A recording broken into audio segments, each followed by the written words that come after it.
Police RAB দিয়ে বাজার নিয়ন্ত্রণ সম্ভব নয়, নীতি বাস্তবায়ন করলেই কমবে মূল্যস্ফীতি। বাজেট পরবর্তী সংবাদ সম্মেলনে বললেন অর্থমন্ত্রী। কাল কক্সবাজার সফরে যাচ্ছেন প্রধানমন্ত্রী। বেশ কিছু উন্নয়ন প্রকল্পের উদ্বোধন ও ভিত্তিপ্রস্তর স্থাপন করবেন তারেক রহমান। বিএনপি কর্মী সমর্থকের মাঝে উৎসবের আমেজ।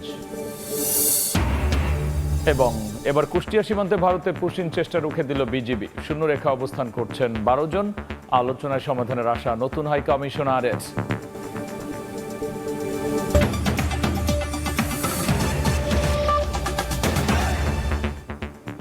জনপদের সময়ের সঙ্গে আছি আমি গোলাম রাব্বি।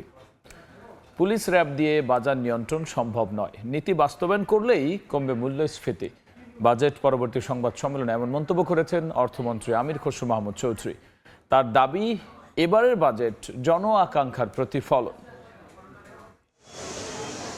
কোনো রাজনৈতিক দল নয়, 16 কোটি মানুষের জন্য 9,38,000 কোটি টাকার বাজেট দিয়েছে সরকার, যেখানে গুরুত্ব দেওয়া হয়েছে প্রান্তিক থেকে শুরু করে শহরের বিলিয়ন ডলারের রিজার্ভ তৈরির কারিগর আর প্রবাসীদের। সরকারের প্রতি মানুষের প্রত্যাশা অনেক, আকাঙ্ক্ষা আকাশচুম্বী। সম্পদের সীমাবদ্ধতাকে কাটিয়ে ওঠা খুব কঠিন হয়েছে আমাদের পক্ষে। তার মধ্যে আমরা চেষ্টা করেছি, আমি আগেও বলেছি, প্রতিটি মানুষকে এই বাজেটের আওতায় আনার জন্য।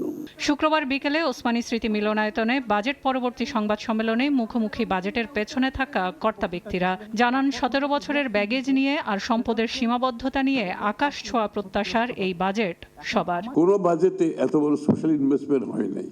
এটা একমাত্র উদ্দেশ্য, এই লোকগুলোর জীবনযাত্রার মান নেমে গেছে, এদেরকে অ্যাড্রেস করার জন্য এই প্রোগ্রামগুলো করেছে। এট দ্য সেম টাইম এদেরকে আমরা প্রস্তুত করছি আগামী দিনে যাতে তারা একটা ভালো চাকরি করতে পারে।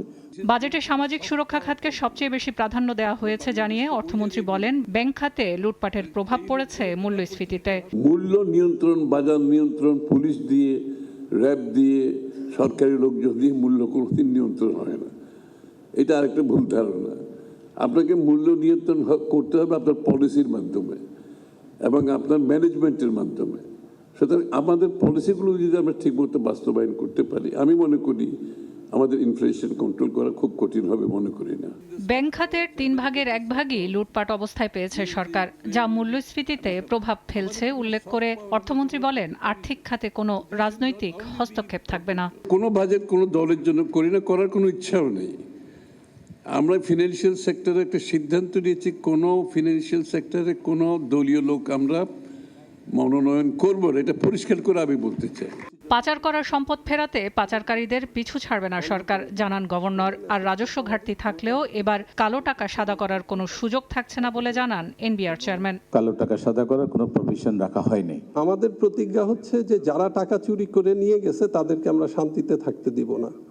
আমরা বিভিন্ন দেশে টাকা ফ্রিজ হচ্ছে, অনেক জায়গায় আমরা একটা না অনেক মাল্টিল্যাটারাল এজেন্সির সাথে আমাদের এগ্রিমেন্ট করছি। বন্ধ কারখানা চালু করা ও বিপুল জনশক্তিকে কর্মসংস্থানে ফেরানোর উদ্যোগে অন্যতম চ্যালেঞ্জ জ্বালানি। সেখানে বারবারই জ্বালানি খাতের দুর্দশা আর অসহায়ত্ব উঠে আসে সংবাদ সম্মেলনে। সেলিয়া সুলতানা, সময় সংবাদ, ঢাকা। কাল কক্সবাজার সফরে যাচ্ছেন প্রধানমন্ত্রী তারেক রহমান। দিনব্যাপী এই সফরে উন্নয়ন প্রকল্পের উদ্বোধন, ভিত্তিপ্রস্তর স্থাপন, বৃক্ষরোপণ কর্মসূচি, রাজনৈতিক জনসভা ও সুধীর সমাবেশে অংশ নেবেন তিনি। 1979 সালের ডিসেম্বরে কক্সবাজার সদর উপজেলার PM খালিতে সফর করেছিলেন শহীদ রাষ্ট্রপতি জিয়াউর রহমান। তিনি নিজ হাতে কোদাল চালিয়ে ঐতিহাসিক পাতলি খাল খননের সূচনা করেন।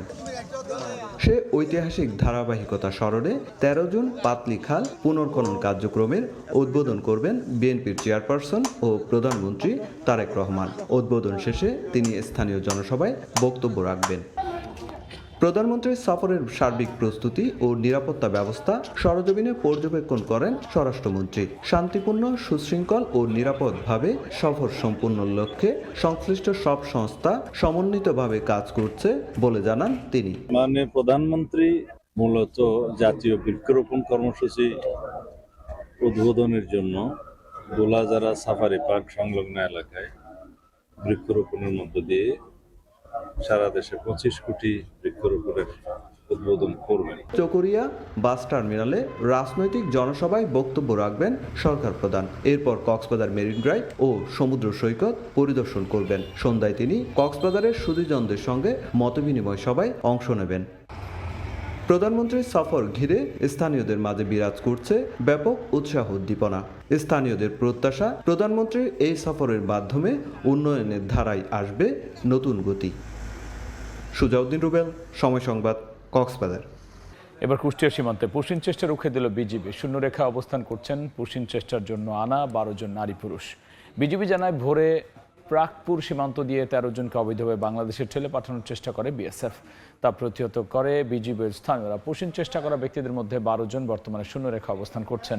বাকি একজন ভারতে পালিয়ে গেছেন। এদিকে দায়িত্ব নিয়ে বাংলাদেশে পৌঁছে বেনাপোল সীমান্তে পুশিন ইস্যুতে প্রশ্নের মুখোমুখি হন নবনিযুক্ত ভারতীয় হাই কমিশনার দীনেশ ত্রিবেদী।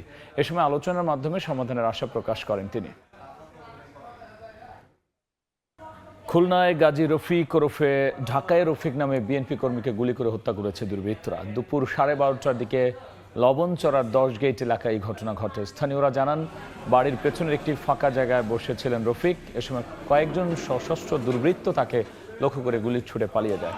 গুরুতর অবস্থায় রফিককে উদ্ধার করে খুলনা মেডিকেলে নিয়ে গেলে মৃত ঘোষণা করেন চিকিৎসক। রাজধানীর রামপুরায় পুলিশের তালিকাভুক্ত আসামি ইয়াসিন খান ওরফে পলাশ গুলিবিদ্ধ হয়েছেন।